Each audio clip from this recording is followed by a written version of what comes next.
Okay. What are we looking at this morning? That's right. We're moving on from social networking, and we're going into a 4-week series on practical websites that you should know about. These are the essential internet sites that are going to help you in your daily life.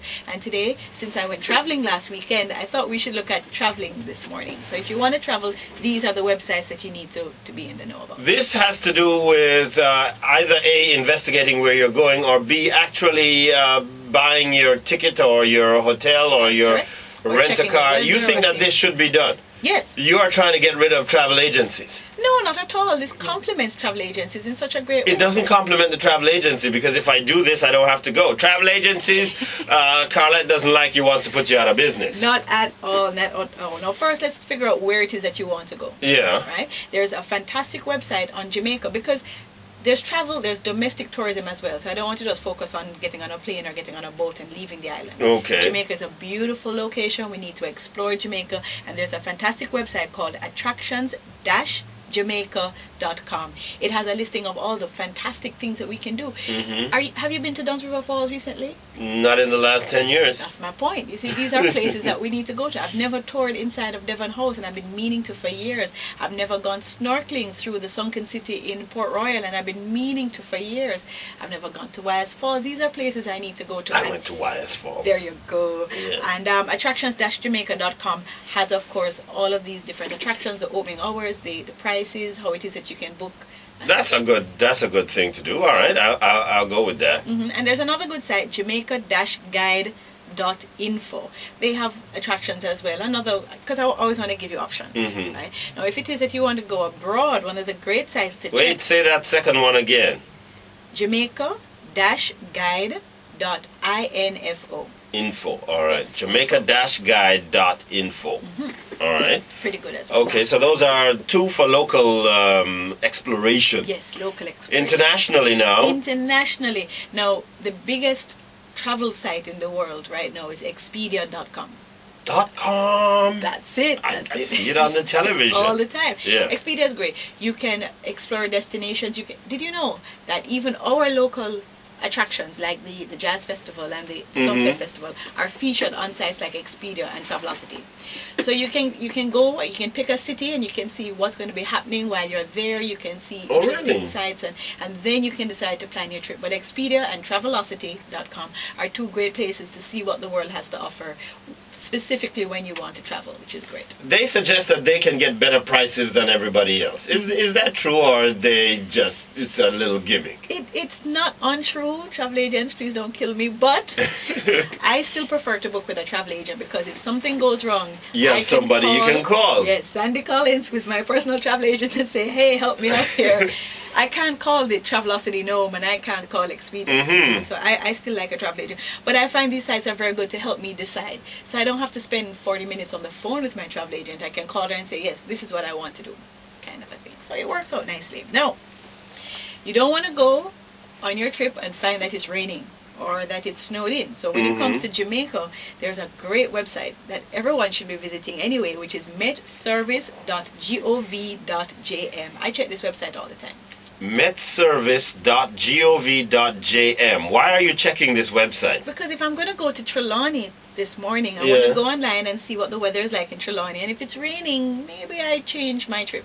And the beautiful thing, I didn't know this website, but I'm here to tell you that that doesn't make sense, because they're not going to guarantee you whether it's raining or not at any point in time, so that's not going to help you. The weather, but the great thing about it, because it's local, it will give you town by town, city by city forecast. And it's not accurate. Come on. Weather, of course, is more of an art than a science. And if you're heading out internationally, you want to go to weather.com. Think of it, if my friend, I mentioned to you off air that I went to a wedding on the weekend and he's going to Mexico. He could have looked at the 5 or 10 day forecast in Mexico, and he could have seen that, you know. I could have told him, don't go to Mexico, they got swine flu. Oh, it's a lot easier. Weather.com, I've used that, but let me tell you what those weather sites are good for. They're good for hurricanes and things of that nature. Yes. I've used weather.com, which is kind of simple. I use wunderground.com, which has more scientific maps and thermal maps and things like that. I like that. You know, you throw it up, you put it in motion and things like that. And we get into the hurricane season, but seriously, weather.com is good for the hurricane season. You know a week before what's going to happen and what's possible. They give the tracking and the where they think it's going to go. They're guessing too, but at least you have a heads up and you don't have to wait until 2 days before when they say, okay, it's going to hit. Coming close to hurricane time, I'm also going to show you some great software so you can compare and contrast previous hurricanes, but we'll soon get to that. Now, if it is that you have booked your trip with your travel agent and you've called a hotel directly to book your room, and you know your friend booked a car for you, and you have all this information all over the place and it's just too much, you can go to www.tripit.com, TRIPIT.com, and you can consolidate all of your travel information. You can aggregate it and put it into one easy to read travel document that you take with you. Why wouldn't I just have a printout of my hotel, my car, and my airline? That's 3 pieces of paper. I can fold that up, put that in my pocket. No, we want to consolidate. We want to aggregate. Why do I need to do that? And TripIt can also forward it to your phone so that you can get alerts on your phone, which is so cool. I don't have to remember to catch the flight? To remember to catch the flight. It can set your alarm. It can set, okay, you need to leave now. Okay, this is your flight information. Now, man, Francois, try it. That sounds like I'm doing work just to look efficient. It gets easier. TripIt, I still don't get what I'm doing with this TripIt. It consolidates everything for you. So if multiple people are involved in your trip. How does, no, I'm not understanding. How does it consolidate everything? You email everything to this place, right? You get your own secure online address. Yeah. And then it takes out all the relevant information by itself and puts it into a nice cohesive document. You have to show me how that works. I will do that. 2 other good ones, checkmytrip.com, and I personally use virtuallythere.com. Now the cool thing about these sites as well, when your travel agent gives you your record locator, you can enter your record locator and your last name, and this is going to bring up city-specific information for you. It's going to bring up weather for you. It's going to bring up details about the airport for you. It's going to let you know, boy, you're coming off in Terminal 4 and you need to take transportation to Terminal 3. It gives you so much detail that the travel agent perhaps has not given you. So it's a great site. virtuallythere.com. All right, I'm going to go with that and say that that makes some amount of sense to me. Quickly, we're going to go to my favorite of favorites, maps.google.com with latitude tracking.